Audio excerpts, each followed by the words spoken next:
ഈ വീഡിയോയിൽ ഒരു ജിയോ പൊളിറ്റിക്കൽ ഡെവലപ്മെൻറ്റ്സ് ആണ്. അമേരിക്ക കാനഡ എടുത്ത് കട്ട കലിപ്പിലാണ്. അത് വേറൊന്നും കൊണ്ടല്ല, കാനഡ ചൈനയുമായിട്ട് ഉണ്ടാക്കിയ ഒരു ബന്ധം, പുതിയൊരു ബന്ധം.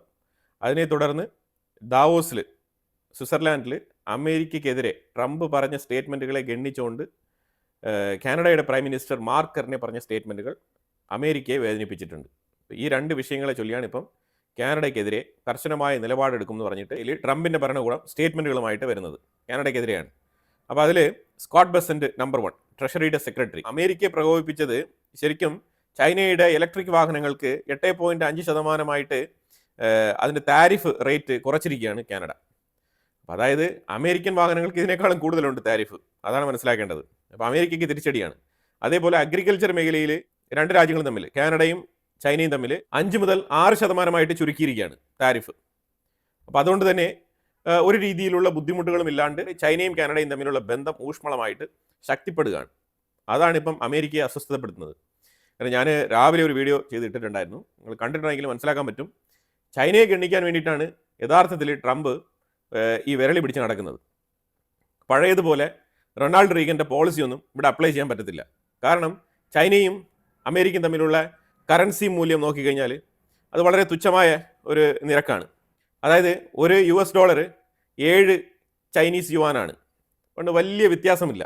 അപ്പോൾ അതുകൊണ്ട് ആ ഫോർമുല ഇവിടെ അപ്ലൈ ചെയ്യാൻ പറ്റത്തില്ല, ആപ്ലിക്കബിൾ അല്ല, അത് ഇറലവൻ്റ് ആണ്.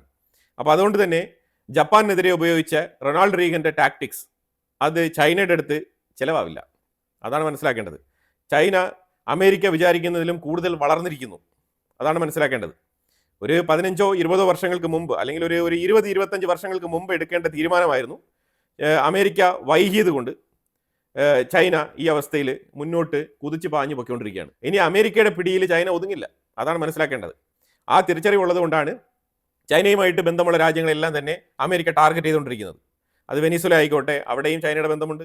അതുപോലെ ഇറാൻ ആയിക്കോട്ടെ, അവിടെയും ചൈനയ്ക്ക് നല്ല ബന്ധമാണ്. പാകിസ്ഥാനിൽ കയറി കളിക്കുന്നത്, അവിടെയും ചൈനയ്ക്ക് നല്ല ബന്ധമാണ്. പാകിസ്ഥാനൊക്കെ ഇമ്മീഡിയറ്റ് ആയിട്ട് ഒന്നും തന്നെ പറയാനില്ല. കാരണം പാകിസ്ഥാൻ ഒരുപാട് ചൈനയുമായിട്ട് ഡിപ്പെൻഡൻ്റ്, പാകിസ്ഥാൻ ചൈനയുമായിട്ട് ഒരുപാട് വിഷയങ്ങളിൽ ഡിപ്പെൻഡൻ്റ് ആണ്, ഇൻക്ലൂഡിങ് അവരുടെ ഡിഫൻസ് മേഖലയുമായിട്ടൊക്കെ ബന്ധപ്പെട്ട്. അപ്പോൾ അതുകൊണ്ട് എളുപ്പത്തിൽ പാകിസ്ഥാൻ എടുത്ത് ഒറ്റ വാക്കിൽ ചൈനയെ നിർത്താൻ കഴിയില്ല. പക്ഷേ ഗ്രാജുവലി പാകിസ്ഥാൻ ഈ ഒരു പ്രഷർ അമേരിക്ക കൊടുക്കും. അപ്പോൾ അതുപോലെ റഷ്യ ആയിക്കോട്ടെ, യൂറോപ്യൻ രാജ്യങ്ങളായിക്കോട്ടെ, എല്ലാ രാജ്യങ്ങളെയും ചൈനയിൽ നിന്ന് മാറ്റി നിർത്താൻ ശ്രമിക്കുന്നത് അമേരിക്കയാണ്. അതിനുവേണ്ടി തന്നെയാണ് ശ്രമിക്കുന്നത്. ഇപ്പോൾ ബ്രിക്സിനെ എതിർക്കുന്നതും മെയിനായിട്ട് ചൈനയാണ്. ബ്രിക്സിൽ ഏറ്റവും ഫൈനാൻഷ്യൽ വെൽത്തുള്ള നമ്പർ 1 രാജ്യം ചൈനയാണ്. അതുകൊണ്ടൊക്കെ തന്നെ ചൈനയുമായിട്ട് ബന്ധമുള്ള രാജ്യങ്ങളെല്ലാം എതിർക്കുക എന്നുള്ളതാണ് ട്രംപിൻ്റെ ഇപ്പോഴത്തെ പോളിസി. ആ പോളിസിയാണ് ഇപ്പോൾ നടപ്പിലാക്കിക്കൊണ്ടിരിക്കുന്നത്. അത് ഒളിഞ്ഞും തെളിഞ്ഞൊക്കെ നടപ്പിലാക്കുന്നുണ്ട്. ഇപ്പോൾ ഇതാ ഇറാൻ്റെ അടുത്ത് പടക്കോപ്പുകളുമായിട്ട് വന്നിട്ടുണ്ട്. നമ്മളത് ആവർത്തിച്ച് പറഞ്ഞിട്ടുണ്ട്. നമ്മുടെ പ്രേക്ഷകർക്ക് ഇറാൻ്റെ അടുത്ത് അമേരിക്കൻ വാർഷിപ്പുകൾ എത്തുന്നത് ഒരു സർപ്രൈസ് ആയിട്ടുള്ള വാർത്തയാവാൻ യാതൊരു സാധ്യതയില്ല. ഉടനീളം നമ്മുടെ വാർത്തകൾ നമ്മൾ തുടർച്ചയായിട്ട് പറഞ്ഞു പോയിട്ടുണ്ട്. അതായത് 22-ാം തീയതി, 23-ാം തീയതി, 24-ാം തീയതി ഈ ദിവസങ്ങളിലൊക്കെ അമേരിക്കൻ വാർഷിപ്പുകൾ ഇറാനെ ചുറ്റിപ്പറ്റിയുള്ള സ്ഥലങ്ങളിൽ എത്തും എന്നുള്ളത് ഞാൻ ഓൾറെഡി സൂചിപ്പിച്ചിട്ടുണ്ട്. ആക്രമണം നടത്തുമോ ഇല്ലയോ എന്നുള്ളത് ചോദിച്ചു കഴിഞ്ഞാൽ ട്രംപ് പറഞ്ഞിട്ടുണ്ട് ആക്രമണം നടത്തുമെന്ന്. അപ്പോൾ അതിൻ്റെ കാരണങ്ങളും പുള്ളിക്കാരൻ വ്യക്തമായിട്ട് പറയുന്നുണ്ട്.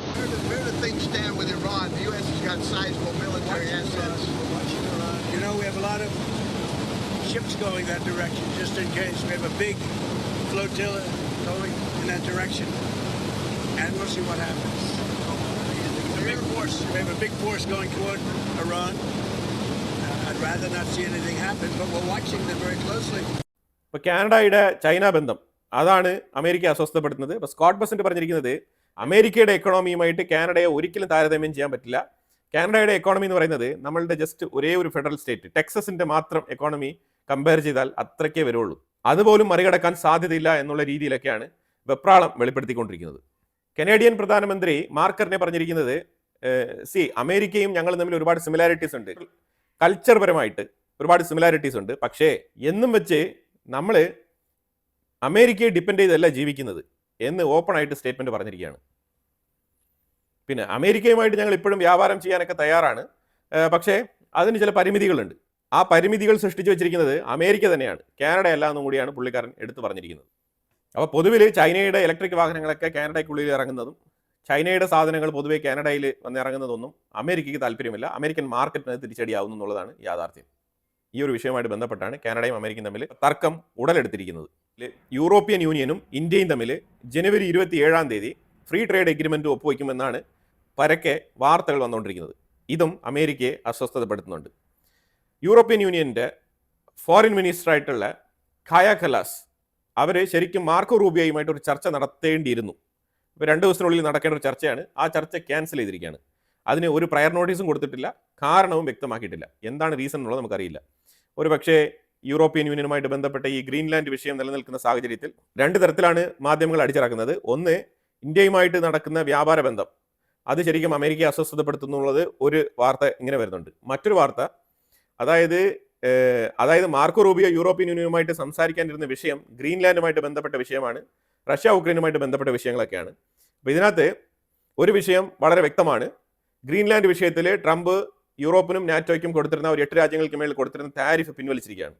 തൽക്കാലം ഒരു ചെറിയ ബ്രേക്ക് എടുത്ത സ്ഥിതിക്ക് ഗ്രീൻലാൻഡ് വിഷയവുമായിട്ട് ബന്ധപ്പെട്ട് യൂറോപ്യൻ യൂണിയനിൽ ചർച്ച നടത്തണ്ട എന്ന് അമേരിക്കൻ സെക്രട്ടറി മാർക്കോ റൂബിയോയ്ക്ക് നിർദ്ദേശം കിട്ടിയതായിട്ട് ഒരു സൈഡിലുള്ള വാർത്തകൾ വരുന്നുണ്ട്. പിന്നെ റഷ്യ ഉക്രൈനുമായിട്ട് ബന്ധപ്പെട്ട വിഷയത്തിൽ മാർക്കോ റൂബിയോ പോകണ്ടാൻ തീരുമാനിച്ചതിൻ്റെ കാരണം സ്റ്റീവ് വിറ്റ്കോഫും ട്രംപിൻ്റെ സണ്ണിൻല ജെറാദ് കുഷ്ണറും കൂടി ഇന്നലെ രാത്രി മോസ്കോയിൽ എത്തിയിട്ടുണ്ടായിരുന്നു. വ്ളാഡിമിർ പുടിനെ കണ്ട് ഏതാണ്ട് ലേറ്റ് ഈവനിങ്ങിൽ തുടങ്ങിയ മീറ്റിംഗ് നേരം എടുക്കുമ്പോൾ 3:30 വരെ നടന്നു എന്നാണ് അറിയാൻ കഴിയുന്നത്. ഡീപ്പ് ലെവലായിട്ടുള്ള ചർച്ചകൾ, കുറേ നേരം ചായ കുടിച്ച് തണുപ്പത്തിരുന്ന് സംസാരം നീണ്ടുപോയി. ഏതാണ്ട് 4 മണിയായി എന്നാണ് കേൾക്കുന്നത്. അത് കഴിഞ്ഞിട്ട് നേരെ UAE വന്ന് ഇറങ്ങുകയും UAE-യുമായിട്ട് ഒരു ചർച്ച നടത്തിയിട്ട് അമേരിക്കയിലോട്ട് മടങ്ങുകയാണ് ചെയ്തത്. അതുപോലെ ട്രംപ് കാനഡ എടുത്ത് പറഞ്ഞിരിക്കുകയാണ്, ഗാസ പീസ് ബോർഡിൽ നിങ്ങൾ വരേണ്ടതില്ല. കാനഡ അപ്പോഴാണ് ഒരു ഡീപ്പ് ബ്രീത്ത് എടുത്തത്. കാരണം കാനഡ ഇപ്പോൾ ഗാസ പീസ് ബോർഡിൽ മെമ്പർ ആവാൻ പോയി കഴിഞ്ഞാൽ $1 ബില്യൺ കൊടുക്കണേ. ഗാസ പീസ് ബോർഡിൽ മെമ്പർ ആവുക എന്നുള്ളത് പണ്ടത്തെ പോലെ എളുപ്പത്തിൽ ഫ്രീ ആയിട്ട് പോയി പങ്കെടുക്കാൻ പറ്റുന്ന ഒരു പരിപാടിയല്ല. ആദ്യത്തെ പീസ് സബ്മിറ്റ് നടത്തിയ സമയത്ത് എല്ലാവർക്കും ഫ്രീ ആയിരുന്നു. അപ്പം എൻട്രി പാസ് കിട്ടിയവരും കിട്ടാത്തവരും എല്ലാം പോയിട്ട് ട്രംപിനെ പുകഴ്ത്തി. ഇനിയിപ്പോൾ ട്രംപിനെ പുകഴ്ത്താൻ പോകണമെന്നുണ്ടെങ്കിൽ $1 ബില്യൺ വേണം. ഞാനിവിടെ വീഡിയോ വെക്കുന്നുണ്ട്, നിങ്ങൾ കണ്ടോളൂ. ഇവിടെ ഷഹബാസ് ഷെരീഫും ഗാസ പീസ് ബോർഡിൻ്റെ ചെയർമാനായിട്ടുള്ള ട്രംപും കൂടി ഇരുന്ന് സംസാരിക്കുകയാണ്. ഈ ഷഹബാസ് ഷെരീഫ് ട്രംപിൻ്റെ ചെവിയിൽ എന്തോ സംസാരിക്കുന്നുണ്ട്. അത് വേറെ ഒന്നുമില്ല, പൈസയെക്കുറിച്ചാണ്. അത് ഇതുവരെ കാശ് റെഡി ആയിട്ടില്ല. പക്ഷെ ഞാൻ ഈ ഗാസ പീസ് ബോർഡിൽ ഒരു പ്രധാനപ്പെട്ട സഖ്യകക്ഷിയാണ്. അപ്പോൾ എന്നെ ഒഴിവാക്കരുത് എന്ന് പറയുന്നതായിട്ട് പല രീതിയിലുള്ള ട്രോളുകളും പുറത്തു വരുന്നുണ്ട്. പക്ഷെ ഒരു കാര്യം മനസ്സിലാക്കണം, ഇത്രയും കടബാധ്യതയിൽ പാകിസ്ഥാന് $1 ബില്യൺ ഗാസ പീസ് സബ്മിറ്റിന് വേണ്ടിയിട്ട് കൊടുക്കാൻ കഴിയുമോ എന്ന് ചോദിച്ചു കഴിഞ്ഞാൽ നമുക്കറിയില്ല. ഒരുപക്ഷെ എവിടെയെങ്കിലും ഇരന്ന് വാങ്ങിച്ചെങ്കിലും കൊടുക്കുമായിരിക്കും. കാരണം ഗ്ലോബലി പ്രൊജക്റ്റ് ചെയ്യണ്ടേ, ട്രംപുമായിട്ട് ഭയങ്കര ബന്ധമുണ്ടെന്ന്. അപ്പോൾ ആ രീതിയിലുള്ള ഫേക്ക് ആയിട്ടുള്ള ബന്ധങ്ങൾ സൃഷ്ടിക്കാൻ വേണ്ടിയിട്ട് ഓടി നടന്ന് പൈസ ഇറക്കുന്ന അവസ്ഥയായിരിക്കും ഇപ്പോൾ പാകിസ്ഥാൻ ഉണ്ടാകാൻ പോകുന്നത്. ഇതുവരെ പൈസ കൊടുത്തിട്ടില്ല, പൈസ കൊടുക്കാൻ പറ്റത്തില്ല. പക്ഷെ അതേസമയം ഇസ്രായേലിൻ്റെ സൈഡിൽ നിന്നും ഇന്നലെ 3 രാജ്യങ്ങളെ ഒഴിവാക്കണം എന്നാണ് പറഞ്ഞിരിക്കുന്നത്. അതിൽ നമ്പർ 1 പാകിസ്ഥാൻ ഈ ഗാസ പീസ് ബോർഡിൽ ഉണ്ടാവാൻ പാടില്ല എന്ന് ഇസ്രായേൽ സൈഡിൽ നിന്ന് ശക്തമായ രീതിയിൽ നിർദ്ദേശം വരുന്നുണ്ട്. അതുകൂടാതെ ഖത്തർ, തുർക്കി ഈ 2 രാജ്യങ്ങളെയും ഗാസ പീസ് ബോർഡിൽ മെമ്പറാക്കാൻ പാടില്ല എന്നും കൂടി ഇസ്രായേലിൻ്റെ സൈഡിൽ നിന്ന് നിർദ്ദേശം മുന്നോട്ട് വെച്ചിട്ടുണ്ട്. ഇനി ഇത് എത്രമാത്രം ട്രംപ് അക്സെപ്റ്റ് ചെയ്യുന്നുള്ളത് നമുക്കറിയില്ല.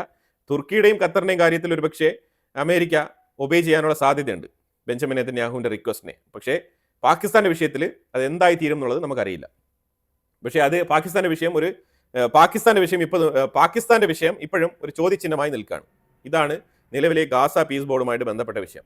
ഈ ഡെവലപ്മെൻറ്റ്സിലേക്ക് ഇന്ത്യ ഇതുവരെ ഒരു രീതിയിലുള്ള നീക്കുപോക്കുകളും നടത്തരുത് എന്നാണ് എൻ്റെ അഭിപ്രായം. എൻ്റെ വ്യക്തിപരമായ അഭിപ്രായമാണ്. നടത്തേണ്ട ആവശ്യമില്ല. ഇസ്രായേൽ ഗാസ യുദ്ധം എന്ന് പറയുന്നത് അത് നിരന്തരമായിട്ട് നടന്നുകൊണ്ടിരിക്കുന്ന ഒരു പ്രതിഭാസമാണ്. അതിലേക്ക് ഇപ്പം നമ്മൾ എന്തിനാണ് $1 ബില്യൺ കൊടുക്കുന്നത്? അതിന് എന്താ ആവശ്യമാണുള്ളത്? അത് പണിയാൻ വേറെ ആൾക്കാരുണ്ട്. അതുമായിട്ട് ബന്ധപ്പെട്ട് ആരാണോ ഈ ഈജിപ്ഷ്യൻസിനെ കൊണ്ട് ഗാസയിൽ പാർപ്പിച്ചിരിക്കുന്നത് അവരാണ് അതിൻ്റെ ഉത്തരവാദിത്തം ഏൽക്കേണ്ടത്. ആ സംഘടനകളാണ് അവരെ നോക്കേണ്ടത്. അല്ലാതെ ഇപ്പം റിയൽ എസ്റ്റേറ്റ് താല്പര്യം കൊണ്ട് ട്രംപ് അവിടെ പോയി നിന്നുകൊണ്ട് 68 രാജ്യങ്ങൾക്ക് ഇൻവിറ്റേഷൻ അയച്ചിട്ടുണ്ട്. 68 രാജ്യങ്ങളും ഓരോ ബില്യൺ വെച്ച് നിങ്ങൾ കണക്കൂട്ടി നോക്കുക. 68 ബില്യൺ അതാണ് ഉദ്ദേശിക്കുന്നത്. 68 ബില്യൺ എമൗണ്ട് ഇവിടെ ചുളിവിൽ അടിച്ചെടുക്കാനാണ് ട്രംപിൻ്റെ ഉദ്ദേശം. ഇനിയിപ്പോൾ ഇതിനകത്ത് വേറൊരു ഇരട്ടത്താപ്പും കൂടിയുണ്ട് ട്രംപിൻ്റെ. അത് വേറെ ഒന്നുമല്ല, ഇപ്പോൾ ഈ പണം കൊടുക്കാൻ കപ്പാസിറ്റിയുള്ള ആൾക്കാർ മാത്രമായിരിക്കും അതിനകത്ത് സ്റ്റേക്ക് ഹോൾഡറായിട്ട് വരിക.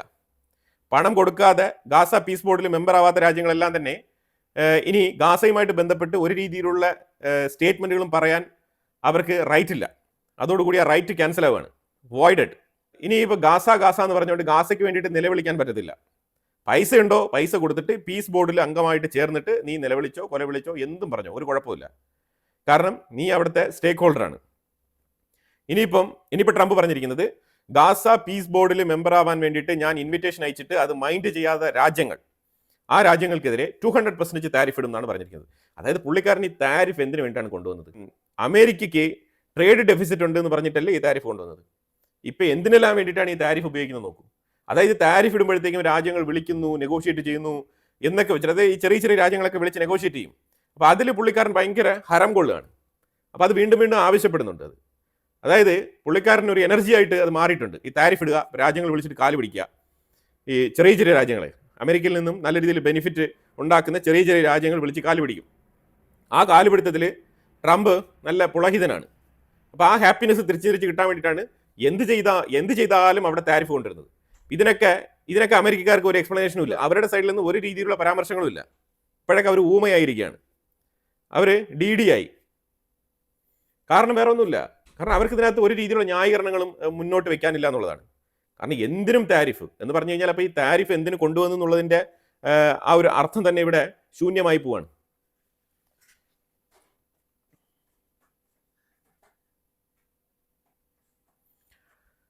അതുപോലെ ട്രംപ് ഇന്നൊരു വലിയ ട്വീറ്റ് ഇട്ടിട്ടുണ്ട്. അതുപോലെ ട്രംപ് ഇന്ന് വലിയ രീതിയിൽ ഒരു truth social media post publish ചെയ്തിട്ടുണ്ട്. അത് വേറെ ഒന്നുമല്ല, ടിക്ടോക്കിനെ അമേരിക്ക സ്വന്തമാക്കിയിരിക്കുന്നുള്ള ആ ഒരു പ്രഖ്യാപനമാണ് ട്രംപ് നടത്തിയിരിക്കുന്നത്. ഇത് മോണോപോളിയുടെ ഭാഗമാണ്. അതായത് ഗ്ലോബലി ഒരു സോഫ്റ്റ്വെയർ, ഒരു ആപ്ലിക്കേഷൻ വളരെ ഫേമസ് ആണെന്നുണ്ടെങ്കിൽ അത് അമേരിക്കയുടേതായിരിക്കണം. അതാണ് ട്രംപിന്റെ നിർബന്ധമായിട്ടുള്ള സ്വഭാവം. അതായത് അമേരിക്ക മാത്രം മതി, അമേരിക്ക മാത്രം ഈ ലോകത്ത് ജീവിച്ചാൽ മതി, മറ്റുള്ളവരാരും മനുഷ്യന്മാരല്ല, മറ്റുള്ളവർക്കാർക്കും ജീവിക്കേണ്ട. ഇതാണ് ട്രംപിന്റെ ആ ഒരു പ്രിൻസിപ്പിൾ. അങ്ങനെയാണ് മനസ്സിലാക്കാൻ പറ്റുന്നത്. കാരണം അല്ലാന്നുണ്ടെങ്കിൽ ചൈനയിൽ കിടക്കുന്ന ഒരു ടിക്ടോക്ക് ആപ്പിനെ ഇത്രമാത്രം ബുദ്ധിമുട്ടി പ്രചാരണത്തിന് വേണ്ടിയിട്ട് നല്ല രീതിയിൽ ഹെൽപ്പ് ചെയ്തിട്ടുണ്ട്. അപ്പോൾ അതുകൊണ്ട് തന്നെ ആ ആപ്പ് നല്ല രീതിയിൽ അമേരിക്കയുടെ ഉള്ളിൽ യൂസേജ് ഉണ്ട്. അങ്ങനെ ചൈനയെ ഏത് വിധേനയും പ്രഷർ ഇട്ട് ഈ ഇലക്ഷൻ ടൈമിൽ പറഞ്ഞ വാഗ്ദാനമായിട്ടുള്ള ടിക്ടോക്ക് ഞാൻ അമേരിക്കക്കാർക്ക് വാങ്ങിച്ചു കൊടുത്തിരിക്കുന്നു എന്നുള്ള ആ ഒരു വാഗ്ദാനം പൂർത്തിയാക്കിയിരിക്കുകയാണ് ട്രംപ്. അപ്പം എന്തെല്ലാം തരത്തിലാണ് ട്രംപിന്റെ ചിന്താഗതികൾ എന്നുള്ളതാണ് നമ്മളിവിടെ നോക്കിക്കാണേണ്ടത്. ഇതൊക്കെ നമ്മൾ പറയുമ്പോൾ ആൾക്കാർ പറയും ട്രംപിനെ വിമർശിക്കുന്നു. ട്രംപിനെ വിമർശിക്കണമല്ലോ. ട്രംപ് വിമർശിക്കപ്പെടേണ്ട ഒരു പൊസിഷനിൽ ഇരിക്കുന്ന വ്യക്തിയാണ്. ട്രംപിനെ വിമർശിക്കാൻ എല്ലാവർക്കും സ്വാതന്ത്ര്യമുണ്ട്. ഇനി ഇറാനുമായിട്ട് ബന്ധപ്പെട്ട വിഷയത്തിൽ വന്നു കഴിഞ്ഞാൽ ഇന്ത്യൻ ഓഷനിൽ നിന്നും അറബിക് ഓഷനിലോട്ട് 3 വാർഷിപ്പുകൾ പോയിട്ടുണ്ട്. അപ്പോൾ ഇത് ഇന്ത്യൻ കോസ്റ്റ് ഗാർഡ് ഇത് ഓൾറെഡി തന്നെ മോണിറ്റർ ചെയ്തിട്ടുണ്ട്. അപ്പോൾ കൃത്യമായിട്ട് നമ്മളുടെ അടുത്ത് ഒരു മെസ്സേജ് കൺവേ ചെയ്തിട്ടുണ്ട്. ഇറാന് വേണ്ടിയിട്ട് തന്നെയാണ്, ഇറാനെ ടാർഗറ്റ് ചെയ്ത് തന്നെയാണ് ഈ 3 വാർഷിപ്പുകളും ഇതിലെ കടന്നു പോയിരിക്കുന്നത്. ഞാനിവിടെ ഒരു മാപ്പ് കാണിക്കുന്നുണ്ട്. ഈ മാപ്പിൽ നിങ്ങൾക്ക് നോക്കി കഴിഞ്ഞാൽ മനസ്സിലാക്കാൻ പറ്റും. ഇതിൽ ബ്ലൂ കളർ കാണിക്കുന്നത് വാർഷിപ്പുകളാണ്, എയർക്രാഫ്റ്റ് കരിയേഴ്സ്. അപ്പോൾ അതിൽ അബ്രഹാം ലിങ്കനൊക്കെ എത്തിയിട്ടുണ്ട്. അബ്രഹാം ലിങ്കൻ അറിയാമല്ലോ, 1096 അടി ലെങ്ത് ഉണ്ട്, നീളമുണ്ട്. 76 ഫൈറ്റർ ജെറ്റുകൾ അതിനകത്ത് ക്യാരി ചെയ്യാൻ പറ്റും. ന്യൂക്ലിയർ പവേർഡാണ്. നമ്മൾ തുടർച്ചയായിട്ട് പറഞ്ഞുകൊണ്ടിരിക്കുന്ന വിഷയങ്ങളാണ്. ഇറാനെ തന്നെയാണ് ടാർഗറ്റ് ചെയ്തിരിക്കുന്നത്. അതിന് ട്രംപ് ആദ്യം പറഞ്ഞു വെച്ചിരിക്കുന്ന വിഷയം എന്ന് പറഞ്ഞാൽ, അതുപോലെ ഈ മാപ്പിൽ റെഡ് കളറിൽ കാണുന്നതെല്ലാം ഡിസ്ട്രോയേഴ്സ് ആണ്. ഇത് കുറച്ചുകൂടെ ഏർലി ആയിട്ട് എടുത്ത പിക്ചറാണ്. ലേറ്റസ്റ്റ് ആയിട്ട് എടുത്ത പിക്ചറിൽ കുറച്ചുകൂടെ കൂടുതലായിട്ട് വിസിബിലിറ്റി ഉണ്ട്. ഇനി ഇതിലും കൂടുതൽ എയർക്രാഫ്റ്റ് കരിയേഴ്സും ഡിസ്ട്രോയേഴ്സും ലൊക്കേറ്റ് ചെയ്തിട്ടുണ്ട്. ഞാൻ അടുത്ത വീഡിയോയിൽ അതിൻ്റെ ഡീറ്റെയിൽ ആയിട്ടുള്ള മാപ്പ് ഉൾപ്പെടുത്താൻ ശ്രമിക്കാം. അതുപോലെ ട്രംപ് പറഞ്ഞിരിക്കുന്നത് ഇറാനെ വീണ്ടും ആക്രമിക്കാനുള്ള സമയമായി, തീരുമാനം ഞാൻ മാറ്റുകയാണ്. കാരണമായിട്ട് പറയുന്നത് 800 പേരെ തൂക്കിക്കൊല്ലരുത്, വധശിക്ഷയ്ക്ക് വിധിക്കരുത് എന്നുള്ള രീതിയിൽ ഞാൻ പറഞ്ഞിട്ടുണ്ടായിരുന്നു. അപ്പോൾ ഇറാൻ അവരെ വധിക്കില്ല എന്ന് പറഞ്ഞിട്ട് ഇപ്പം നിലവിൽ കിട്ടുന്ന ഇൻഫർമേഷൻ അനുസരിച്ച് നോക്കിക്കഴിഞ്ഞാൽ 20,000 പേരെ അവർ വധിച്ചിട്ടുണ്ട്. അത് ഞാൻ 3 ദിവസങ്ങൾക്ക് മുമ്പ് ഇറാൻ്റെ ഉള്ളിൽ 20,000 പേരെ വധിച്ചിട്ടുണ്ടെന്നുള്ള വാർത്ത പറഞ്ഞിട്ടുണ്ടായിരുന്നു. എത്ര പേർക്ക് ഓർമ്മയുണ്ടാവുമെന്ന് എനിക്കറിയില്ല. ആ വാർത്ത ഇന്ന് റഹ്സ പേലവി പുള്ളിക്കാരൻ ഫോക്സ് ന്യൂസിൽ ഇരുന്ന് സംസാരിക്കുകയാണ്. ഫോക്സ് ന്യൂസിൽ ഇരുന്ന് ഇതേ സ്റ്റേറ്റ്മെന്റ് അങ്ങ് പറയുകയാണ്. ഏതാണ്ട് 20,000 പേരുടെ ജീവനറ്റ ശരീരങ്ങൾ മോർച്ചറികളിൽ കുന്നുകൂടി കിടക്കുകയാണെന്നുള്ളതാണ്. ഈ വാർത്ത റഹ്സ പേലവി സ്റ്റേറ്റ് ആയിട്ട് പറയുകയാണ്. ഇറാൻ്റെ ഉള്ളിൽ ചില സ്ഥലങ്ങളിൽ സ്റ്റാർലിങ്ങിൻ്റെ വീണ്ടും ഇവർ ഇന്റർനെറ്റിന്റെ പരിപാടി തുടങ്ങിയിട്ടുണ്ട്. ഇപ്പോൾ ചില ഫുട്ടേജസ് പുറത്തു വന്നിട്ടുണ്ട്. പ്രൊട്ടസ്റ്റ് അടിച്ചമർത്താൻ വേണ്ടിയിട്ട്, ഈ പ്രതിഷേധകരെ ഒതുക്കാൻ വേണ്ടിയിട്ട് IRGC ഭരണകൂടം ചെയ്യുന്ന പറഞ്ഞാൽ ഇവർ ഓപ്പൺ ആയിട്ടുള്ള വാഹനത്തിൽ സഞ്ചരിച്ചിട്ട് പ്രതിഷേധകർക്ക് നേരെ ഡയറക്റ്റായിട്ട് വെടിവെക്കുന്ന വീഡിയോ ഫുട്ടേജാണ് ലീക്കായിരിക്കുന്നത്.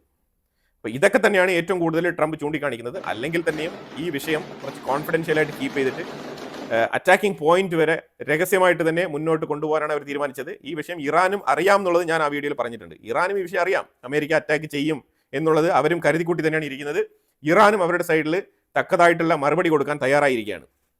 അമേരിക്ക ഇപ്പോൾ പറഞ്ഞിരിക്കുന്നത് റെജീം ചേഞ്ച് ആണ്, ലാസ്റ്റ് ചാൻസ് ബിഫോർ അറ്റാക്ക്. അതായത് ആക്രമണത്തിന് മുന്നേ ഒരേ ഒരു പ്രാവശ്യം ഒരു ഓപ്ഷൻ തരാം, ഒരു നെഗോസിയേഷൻ ടോക്ക്.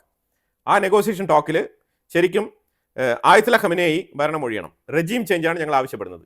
റെജീം ചേഞ്ച് നടന്നു കഴിഞ്ഞാൽ ഓക്കെ, ഞങ്ങൾ ആക്രമിക്കുന്നില്ല. നിങ്ങൾ ഇറാൻ്റെ ഉള്ളിലുള്ള അൺസർട്ടനിറ്റി ഒഴിവാക്കിക്കൊണ്ട് പുതിയ സർക്കാരിന് അവിടെ ഗവൺമെൻറ് സ്ഥാപിക്കാനുള്ള സാഹചര്യത്തിന് വഴിയൊരുക്കണം. സ്മൂത്ത് ആയിട്ടുള്ള ട്രാൻസിഷൻ, അതാണ് ഉദ്ദേശിക്കുന്നത്. ഇതിന് ഇറാൻ വഴങ്ങുമെന്ന് തോന്നുന്നില്ല.